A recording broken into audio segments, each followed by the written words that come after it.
Hello all my dear eighth graders. आप सभी का हेलो अध्यापक में बहुत बहुत स्वागत है। First of all let me congratulate you all that you have completed your class seventh and now you are an eighth grader student. तो फर्स्ट ऑफ ऑल कॉन्ग्रेचुलेशंस। अब जैसा कि आपको पता है that from this session your books are changed.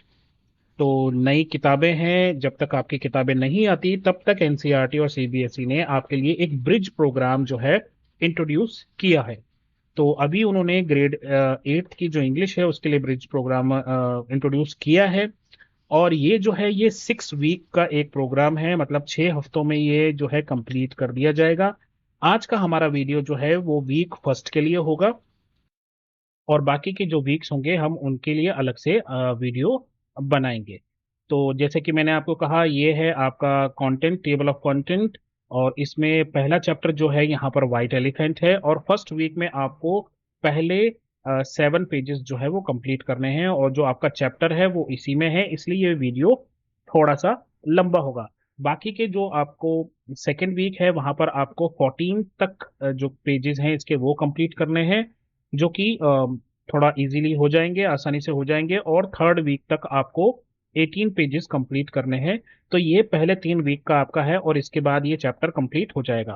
फिर आपका second chapter आ जाएगा क्लाउड प्ले और इसमें आपको 4th वीक, 5th वीक और 6th वीक में आपको पेजेस कंप्लीट करने।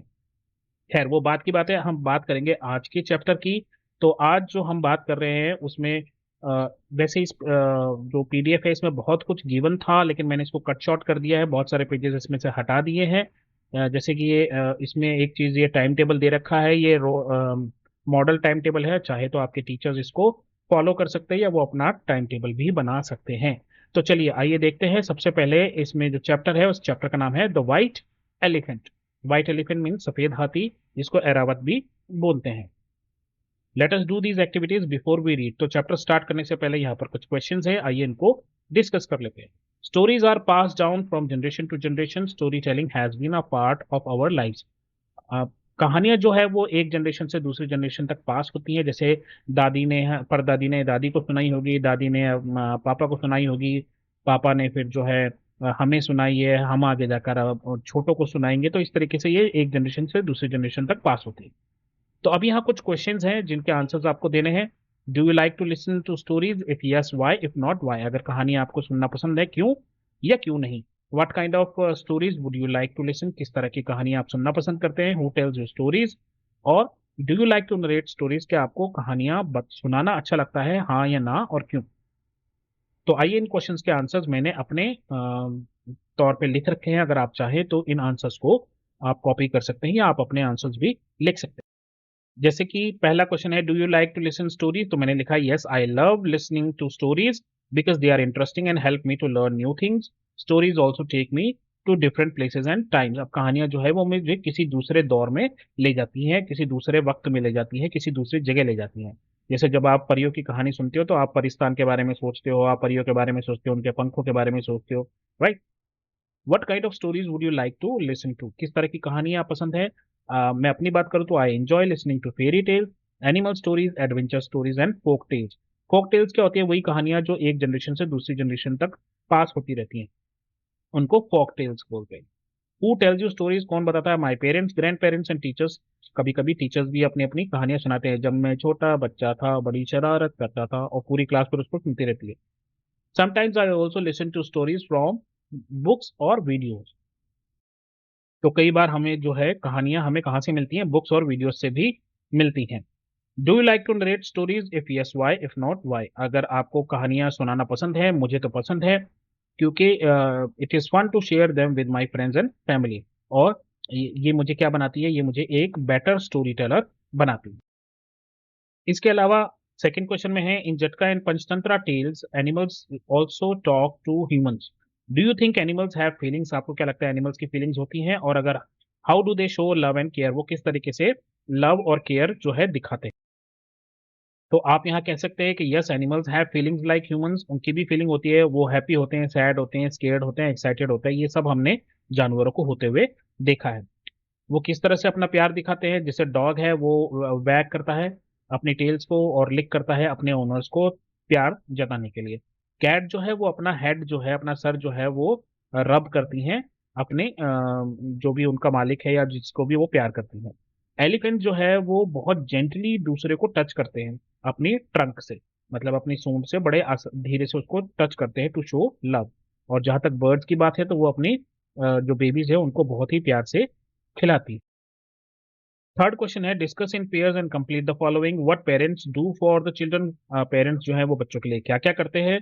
और सेकंड है, what children should do for parents, और दूसरा पार्ट है कि बच्चों को क्या करना चाहिए अपने पेरेंट्स के लिए। तो यहाँ पे देखिए पेरेंट्स क्या करते हैं, टेक केयर ऑफ देम, बच्चों का ध्यान रखते हैं, खाना देते हैं, घर देते हैं, teach them good values, love and protect them और help them when they are in trouble. जब आप प्रॉब्लम में होते हो तो सबसे पहले क्या याद आता है, अरे मम्मी, है ना। तो वो आपको ट्रबल से बचाते हैं। अच्छा, what children should do for their parents, क्या करना चाहिए उनको, लिसन टू देम, उनकी बात सुननी चाहिए, जो कि हम नहीं करते हैं, जो कि गलत बात है। रेस्पेक्ट एंड ओबे देम, उनका ध्यान रखिए। Help them in daily chores, उनके जितने भी दिन के काम हैं, जैसे जो रोजमर्रा के काम, सफाई, बुनाई, कढ़ाई, धुलाई, खाना बनाना, इस सब में हम उनकी हेल्प कर सकते हैं। Take care of them when they are old, और जब वो बूढ़े हो जाएं तो उनका ध्यान रखना है। Love them and make them happy. तो चलिए देखते हैं कहानी क्या है। आइए अब हम कहानी को पढ़ते हैं। A magnificent white elephant lived near the foothills of Himalayas। अच्छा, मैं इसको स्टोरी को थोड़ा जल्दी जल्दी पढ़ूंगा इंग्लिश में और फिर इसको हिंदी में एक्सप्लेन करूंगा, वरना ये वीडियो जो है थोड़ा सा लंबा हो जाएगा। Okay. A magnificent white elephant lived near the foothills of the Himalayas. He was the king of 80,000 elephants and reigned supreme over them. He only his only sorrow was that he had an aged and blind mother। तो एक बहुत ही शानदार सा white colour का elephant था जो कि हिमालय के तलहटी यानी कि फुट हिल्स में रहता था, और वो 80,000 हाथियों का राजा था। और वो उन सबका जो है सुप्रीम कमांडर की तरह बिहेव करता था, रहता था। उसका बस एक ही दुख था कि उसकी जो माँ है वो बहुत ही बूढ़ी थी और वो ब्लाइंड भी थी। Every day he roamed deep in the forest to gather wild fruits, and he sent the most delicious ones to his mother with his followers.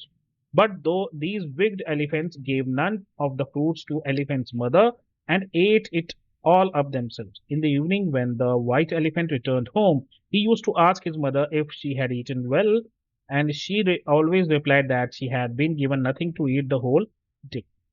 तो ये जो सफेद हाथी था, राजा था, या जो मेन हाथी था, ये जंगलों के अंदर जाता था बहुत, और वहां पर वाइल्ड फ्रूट्स इकट्ठा करता था, और उनमें से जो सबसे ज्यादा डिलीशियस और टेस्टी हुआ करते थे वो अपने फॉलोअर्स के साथ, अपने दोस्तों के साथ, अपने साथियों के साथ मदर के लिए भेज देता था। लेकिन ये जो शैतान, ये जो दुष्ट एलिफेंट थे, विग्ड एलिफेंट्स थे, ये वो फ्रूट्स उसकी माँ को ना देकर खुद ही खा जाते थे। और जब भी ये इवनिंग में जाता था और अपनी माँ से पूछता था कि माँ आज आपने ढंग से खाना खाया, तो माँ हमेशा यही जवाब देती थी कि बेटा मैंने तो पूरे दिन से आज कुछ भी नहीं खाया। ये रोज की बात हो गई। Finally the elephant decided to leave his selfish herd. One night, when all the other elephants were asleep, he led his mother away to Mount Kendorna. He found a cave close by a sparkling waterfall and a lake covered with flowering pink lotuses. He and his mother lived there alone. तो फिर एक दिन finally उसने ये decide किया कि मैं इस सेल्फिश हर्ड या झुंड को छोड़ दूंगा। और एक रात वो अपनी माँ को लेकर वहां से चला गया जब बाकी के सभी हाथी सो रहे थे। कहाँ गया? माउंट कैंडोरना। वहां पर उसने क्या ढूंढा? एक केव, एक गुफा, जिसके पास बहुत ही चमकता सा शानदार सा वाटरफॉल था, और पास में ही एक लेक थी जिसमें बहुत सारे पिंक कलर के लोटस थे। वो और उसकी माँ वहां पर रहने लग गए। One day, a traveler from Banaras, now Varanasi, who had come to this area to visit his relations, lost his way and found himself near the lake. Frightened by the strange and unfamiliar surroundings, he began to lament and cry of aloud his bad luck. The elephant who was feeding in the lake heard him and came out of the water. At the sight of massive beast, the traveler fled in fear, but the elephant went after him, calling out, "Why are you running away? Don't be afraid. I am not going to harm you. Come here and tell me, why are you weeping?" तो जी भाई साहब, एक बनारस के भैया जी जो थे वो अपने मिलने वालों के पास जा रहे थे, तो वो रास्ते में खो गए। और जंगल में खो के कहाँ पहुंच गए? उसी गुफा के पास, उसी लेक के पास जहां पर वो हाथी रह रहा था। अब उसने आसपास देखा तो जंगल ही जंगल है, तो इस वजह से वो बेचारा डर गया और रोने लगा और अपने बैड लक को कोसने लगा। तो जब एलिफेंट ने उसको सुना तो एलिफेंट पानी से बाहर आया। अब जब पानी से वो बाहर आया तो वो इतना बड़ा था कि बेचारा जो ट्रैवलर था, जो बनारस के भैया थे, वो जो है वो डर के मारे वहां से भागने लगे। तो एलिफेंट ने उनको रोका और बोला कि भाई साहब भाग क्यों रहे हो, डरो मत, मैं तुम्हें कुछ नहीं करूंगा, इधर आओ और मुझे बताओ कि तुम रो क्यों रहे हो। तो भैया जी बोलते हैं, I have lost my way O elephant and for the past 7 days I have been wandering around in this dense forest. तो वो बोलता है भैया जी, भैया जी नहीं, वो बोलता है कि ओ एलिफेंट, मैं यहाँ पर खो गया हूँ और पिछले 7 दिनों से बस इसी जंगल में इधर उधर घूम रहा हूँ। Stop crying, I live here and I know the way out of the forest. तो उस हाथी ने क्या कहा कि रोना बंद करो, मैं यहाँ रहता हूँ और मुझे मालूम है कि यहाँ से बाहर का रास्ता कहाँ है। The elephant lowered his trunk and lifting the man onto his back took him out of the forest. तो फिर उस हाथी ने अपनी सूंड, अपनी ट्रंक को थोड़ा सा नीचे किया, उस आदमी को उठाया और अपनी पीठ पे बिठाया और फिर उसको फॉरेस्ट के बाहर ले आया। The traveler went on his way to Banaras. On his return, he heard that King Brahmadatta was looking for a royal elephant. Announcers rode about the city proclaiming, if any man knows of or has seen an elephant fit for the king to ride, let him come forward with the information. तो जी ये जो traveller है ये बनारस के लिए जा रहा था।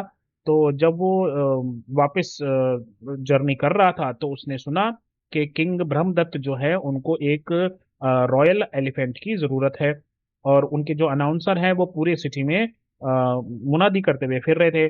जैसे आजकल वो ऑटो में करते हैं ना, हेलो भाई साहब देखिए रोजाना 4 शो आपके शहर में, जादूगर गोगा आया है।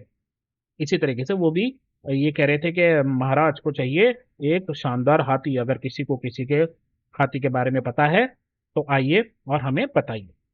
अब जो है the traveller in the hope of a reward immediately went to the king, your majesty I have just come back from the foothills of the Himalayas close by Mount Candorana. I saw a splendid white elephant, a rare beast that will fit for your majesty to ride on all occasions. I have marked the way carefully. If the elephant trainers are sent with me, I'm sure that we will be able to capture the animal. अब जी वो जो बनारसी भैया थे, बनारसी भैया नहीं थे, बनारस जो भैया गए थे, उनके मन में लालच आया। उनको लगा कि अगर मैं राजा को ये बात बता दूंगा तो मुझे हो सकता है थोड़ा बहुत इनाम मिल जाए। तो इस इनाम के लालच में वो सीधा गए और बोले कि महाराज मैंने जब मैं यहाँ से आ रहा था तो मैंने रास्ते में देखा कि एक शानदार जगह है माउंट कैंडोरना, वहां पर एक हाथी है, वो आपके लिए बहुत ही शानदार रहेगा, मैंने रास्ता देख रखा है। अगर आप एलिफेंट ट्रेनर्स यानी कि महावत मेरे साथ भेज दोगे तो हम उसको पकड़ के आपके लिए लेकर आ सकते। The king readily agreed readily and sent his elephant trainers and a troop of soldiers with the traveler। तो राजा ने उसकी बात मानी और उसके साथ भेज दिए कुछ महावत और भेज दिए साथ में कुछ soldiers. After a journey of many days through paddy fields and fertile valleys, they arrived at a lake near Mount Kendorana. Creeping down to the water's edge, they saw the white elephant collecting tender lotus shoots for his blind mother to eat. The elephant scented the presence of humans and looking up saw the traveler hiding behind the tree। अब बहुत दिनों की जो है journey के बाद और कई फील्ड्स और वैलीज से गुजरने के बाद फाइनली वो माउंट कैंडोरना पहुंच गए और धीरे धीरे जो है वो पानी के एज तक पहुंचे। तो उन्होंने देखा कि जो व्हाइट एलिफेंट है वो क्या कर रहा है, वो लोटस की जो शूट्स होती हैं यानी कि उसकी जो स्टेम्स होती हैं, एक तरीके से आप ये मान लो, वो अपनी माँ के लिए इकट्ठा कर रहा था। अब एलिफेंट को खुशबू आ गई आदमियों की, तो उसको पता लग गया कि यहाँ पर आदमी है। तो उसने ध्यान से देखा तो उसने देखा कि वो ट्रैवलर जो है वो पेड़ों के पीछे छुप रहा है। ही thought it is this ungrateful person who had led the king's men here. However, I am very strong. I can scatter 1,000 elephants. Doubtless, I will be able to rout these puny men, but in doing so, I may wound or kill several. I do not want to harm them. Let them take me to the king, and I shall then ask to be free. When the elephant trainers went down to the lake, The elephant allowed himself led away to be led away by his long silvery trunk. अब जो हाथी है उसने ये सोचा कि मैं इस आदमी की मदद किया, ये कितना दुष्ट आदमी है, अनग्रेटफुल आदमी है, जो राजा के आदमियों को यहाँ तक मेरे पास ले आया। हालांकि मैं इतना स्ट्रांग हूँ और मैं हजारों हाथियों को स्कैटर कर सकता हूँ, भगा सकता हूँ, और ये तो बहुत ही छोटे से और वीक से इंसान है, और मैं इनको बड़ी आसानी से हरा सकता हूँ। लेकिन ऐसा करने में हो सकता है कि या तो ये मुझसे घायल हो जाए या मर भी सकते हैं, और मैं किसी को नुकसान नहीं पहुंचाना चाहता। तो ऐसा करता हूँ कि मैं इनको अलाउ करता हूँ कि मुझे राजा तक ले जाएं, और फिर मैं राजा से बात करूंगा कि मुझे छोड़ दिया जाए। जब एलिफेंट ट्रेनर्स लेक के पास आए, और एलिफेंट ने क्या किया, खुद ही उनको अपनी सूंड दे दी और बोला कि चलो मुझे लेकर चलो, कि तुम कहाँ लेकर चलना चाहते हो। उसके बाद कुछ क्वेश्चंस है। Let us discuss, state which of the following sentences are true. हमें बताना है क्या सही है क्या गलत है। The white elephant live near the foothills of the Himalaya. Foothills of the Himalaya में रहता था वो, ये ट्रू है, तो आप यहाँ पे लिख दोगे ट्रू। उसके बाद है the white elephant was the leader of 100,000 elephants. तो ऐसा नहीं है, वो थाउजेंड्स ऑफ एलिफेंट्स का था। 100,000 तो और भी बड़ा नंबर हो गया, so this is actually false. The elephant's mother was blind and dependent on him. हाँ, वो अंधी भी थी और डिपेंडेंट भी थी इसके ऊपर, उस हाथी के ऊपर। His followers always brought food for his mother. उसके फॉलोवर्स लाते थे क्या खाना? नहीं लाते थे, वो खुद ही खा जाते थे। मैं ही खाऊंगा। अ traveller lost his way and wandered in the forest for 7 days। एक बेचारा खो गया था और वो बेचारा रो गया था, और ये बात सच है। The elephant chase the traveller away from the lake. तो एलिफेंट ने उसको भगा दिया बेचारे को? ऐसा नहीं है, उसको तो पास बुला के बोला, आप मेरे पास आओ, डरो मत, मैं तुम्हें छोड़ के आऊंगा।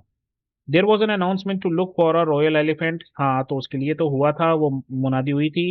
The traveller told the king about the white elephant for a reward. ये भी सही है, इनाम पाने की कोशिश में ही उसने ये किया था। अब इसका क्वेश्चन है, what do you think will happen to the white elephant after he allows himself to be taken to the king. आपको क्या लगता है क्या होगा व्हाइट एलिफेंट का, जब उसने खुद ये तय किया कि मैं राजा के पास जाऊंगा। और थर्ड है, how do you think the white elephant's blind mother will react when she realises her son is missing. उसकी माँ कैसे रिएक्ट करेगी जब उसको पता लगेगा कि उसका बेटा अब मिसिंग है। अब इन दोनों क्वेश्चंस का आंसर अब तक जो हमने पढ़ा उसमें नहीं है, तो ये बेसिकली आपकी क्रिएटिव थिंकिंग पे है, आपकी, कि आप क्या सोचते हो कि कहानी में आगे क्या होने वाला है। चलिए, आगे बढ़ने से पहले इनके क्वेश्चंस के आंसर भी देख लेते हैं। तो मैंने क्या लिखा है, the king might be impressed by the elephants beauty and strength and keep him in the royal palace. हो सकता है राजा जो है वो इम्प्रेस हो जाए उसकी ताकत और उसकी खूबसूरती से। However, when the elephant explained about his blind mother, the kind hearted king may set him free. अगर वो राजा दयालु होगा और जब एलिफेंट उसको अपनी माँ के बारे में बताएगा, तो हो सकता है वो उसको छोड़ दे। If the king is not compassionate, the elephant may have to stay in captivity, feeling sad for leaving his mother alone। और अगर राजा दयालु नहीं हुआ तो हो सकता है फिर एलिफेंट को वहीं पर बंधक बनकर रहना पड़े, और फिर वो उदास हो जाएगा अपनी माँ को अकेला छोड़ने के लिए। सेकंड क्वेश्चन है कि एलिफेंट की जो ब्लाइंड मदर है वो कैसे रिएक्ट करेगी। तो the blind mother will feel heart broken and helpless. She may cry और worry about what happened to her son. Since she cannot see, she might call out for him, hoping he will return. Without her son, she may struggle to find food and survive on her own. तो जो blind mother होगी उसका दिल टूट जाएगा, वो helpless feel करेगी, हो सकता है रोए और इस बारे में परेशान हो कि मेरे बेटे के साथ क्या हुआ है, क्योंकि वो देख नहीं सकती। हो सकता है वो उसको आवाज भी लगाए इस उम्मीद में कि वो वापस आ जाए, लेकिन शायद वो वापस ना आए, और अपने बेटे के बिना उसको खाने और जिंदगी जीने में बहुत ज्यादा तकलीफ। आगे की कहानी ये है, the elephant blind mother waited in vain for her son when it was evening. She heard the noise made by the king's man and realise that they had been taken they had taken her son away. अब जो elephant की जो blind mother थी, वो इंतजार करती रही शाम को, लेकिन वो तो आने वाला नहीं था। और उसने जो राजा के आदमी आए थे उनका शोर भी सुना था, तो उनको ये एहसास हो गया था कि मेरे बेटे को ये लोग लेकर चले गए। She began to weep most bitterly, what am I to do now that my son has gone. Who will care for me, blind and old that I am? My son is such a fine and noble animal. I am sure some king has taken him away to ride him into battle. When he will be killed, I will never see him again. तो वह बहुत बुरी तरीके से रोने लगी और बोली कि अब मैं क्या करूंगी अपने बेटे के बिना, मेरा बेटा चला गया है। अब मेरा ध्यान कौन रखेगा, मैं बूढ़ी हूँ, अंधी हूँ। मेरा बेटा इतना प्यारा और नोबल एनिमल था। अब मुझे लगता है कि किसी राजा ने मेरे बेटे को इसलिए लिया है ताकि वो उसको लेकर लड़ाई के मैदान में जाए और फिर वो वहां पर मारा जाएगा और फिर मैं उसको शायद कभी दोबारा देख नहीं पाऊंगी। The poor old elephant lay down in the cave, mourning for her lost son. तो फिर वो वहां पर लेट गई और उदास हो गई और अपने बेटे के बिछड़ने का जो है अफसोस मनाती रही। In the meantime, the white elephant had been brought to Banaras. The whole city was decorated in the honor of the king's new royal elephant. The trainers led him into a stable decorated with garlands of fragrant flowers and surrounded him with the finely painted screens. All sorts of tempting food was given to him to eat, but the elephant refused it all. In despair, the trainers went to the king. Your Majesty, the white elephant will not eat. He refuses everything that is put before him. He will pine away and die without any nourishment. What are we to do? इसी बीच जो है उसको हाथी को लाया गया बनारस में और पूरा शहर जो है वो जश्न मना रहा था इस ऑनर में कि राजा जी का जो है रॉयल एलिफेंट आ गया है। और ट्रेनर जो है उसको एक उसके जो स्टेबल है जहां पर उसको रखा जाने वाला था उसको गार्लैंड्स और फ्लावर्स से सजाया गया।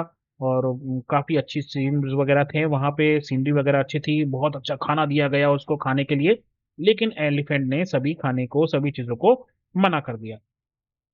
तब जाकर जब ट्रेनर्स निराश हो गए तो वो राजा के पास गए और बोले कि महाराज, ये एलिफेंट तो कुछ खा ही नहीं रहा है, उसको कुछ भी दो, वो मना ही कर रहा है। इस तरह तो ये बहुत ही कमजोर हो जाएगा और बीमार पड़ जाएगा और शायद ये मर भी जाए।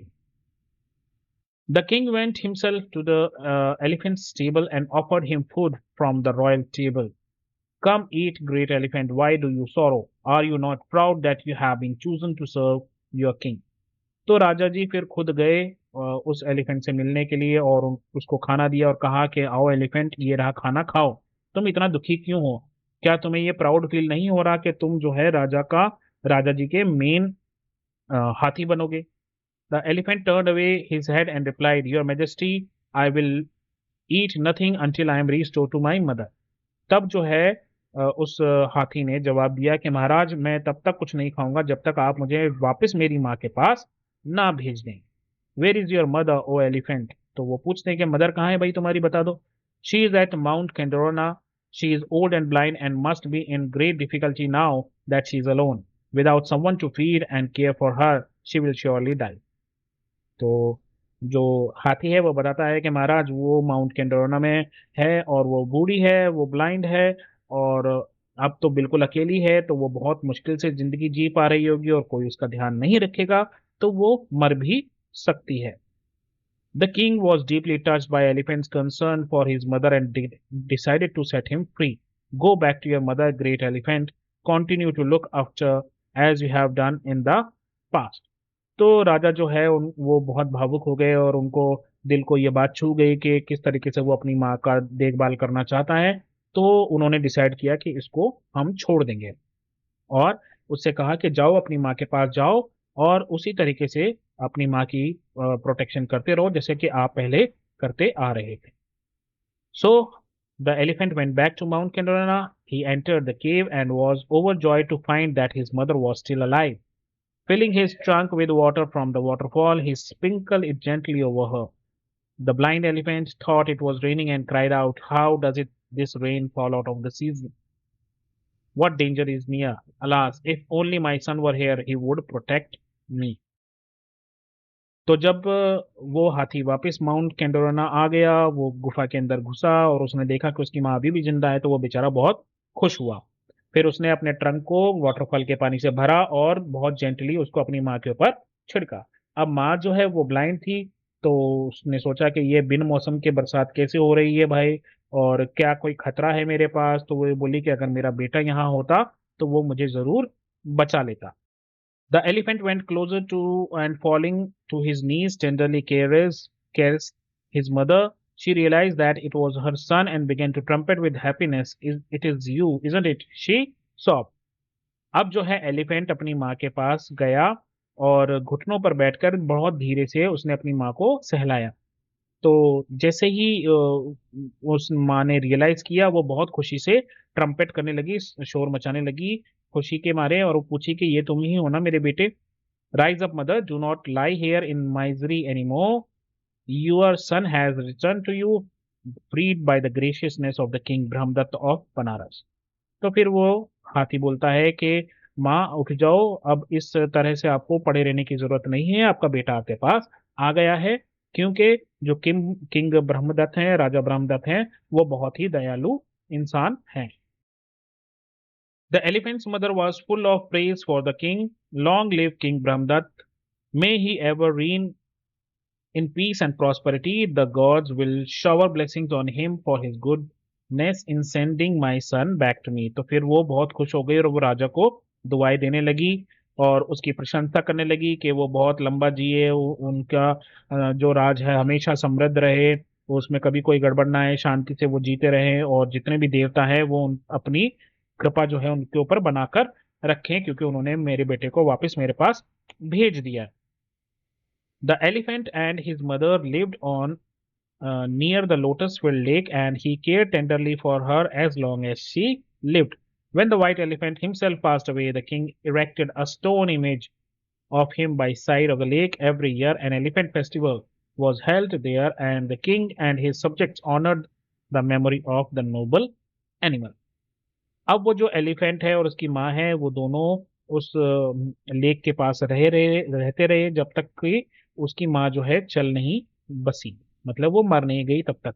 उसके बाद जब वो एलिफेंट खुद ही मर गया एक दिन, तो राजा ने उसकी शान में एक वहां पर एक स्टोन बनवाया, एक मूर्ति बनवाई उसकी, और हर साल वहां पर एक एलिफेंट फेस्टिवल मनाया जाने लगा, और किंग और उसके जितने भी दरबारी वगैरह थे वो सब उसकी मेमोरी को ऑनर देने के लिए पहुंचते थे। तो ये एक कहानी है।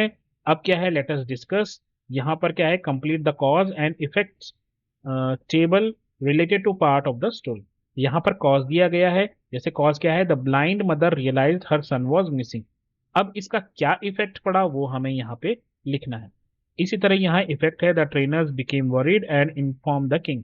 अब जो ट्रेनर थे वो परेशान हो गए थे और उन्होंने राजा को इन्फॉर्म किया, लेकिन क्यों हुए थे, कारण क्या था, वो हमें यहाँ पर लिखना है। तो यहाँ पर मैंने ये आपके लिए कर दिया है। तो कॉज क्या है, the blind mother realise her son was missing. तो इसका इफेक्ट क्या था, वो बिटरली रोने लगी, और वो ये उसको ये डर था कि जो राजा है उसको लड़ाई के मैदान में लेकर जाएगा और फिर वो वापस कभी नहीं आएगा। यहाँ इफेक्ट दे रखा है कि ट्रेनर जो है वरीड थे, क्यों थे, क्योंकि जो व्हाइट एलिफेंट है उसने खाने से बिल्कुल मना कर दिया था। इसी तरह एक इफेक्ट दे रखा है, the king understood the depth of elephant's love and concern. तो वो कैसे समझा, उसका कॉज क्या था, the elephant was ready to die, है ना, if not sent back to his mother. उसने खाना पीना सब कुछ छोड़ दिया था और मरने के लिए भी वो तैयार था। The king was deeply moved by the elephants love for his mother, ये कॉज था। तो इसका इफेक्ट क्या हुआ, उसने उसको जाने दिया और कहा कि जाओ माउंट कैंडोरना और अपनी माँ का ध्यान रखो। और ये जो है ये पेज नंबर 7 है। तो यहीं पर आपका वीक जो 1 है, फर्स्ट वीक, वो यहाँ पर कंप्लीट होता है दोस्तों। और हमारा वीडियो भी आज का इतना ही बनाएंगे। अगले वीडियो में हम वीक 2 और वीक 3 दोनों एक साथ लेने की कोशिश करेंगे और जल्दी जल्दी इसको बनाएंगे। एक बार इंग्लिश कंप्लीट हो जाएगा तो हम मैथ्स और साइंस की तरफ भी बढ़ेंगे। तो अभी के लिए बस इतना ही। अपना ध्यान रखें, मम्मी पापा का कहना माने, और जब भी कोई प्रॉब्लम हो तो नॉक कीजिए और बोलिए हेलो अध्यापक। Take care, bye bye, have fun, all the very best.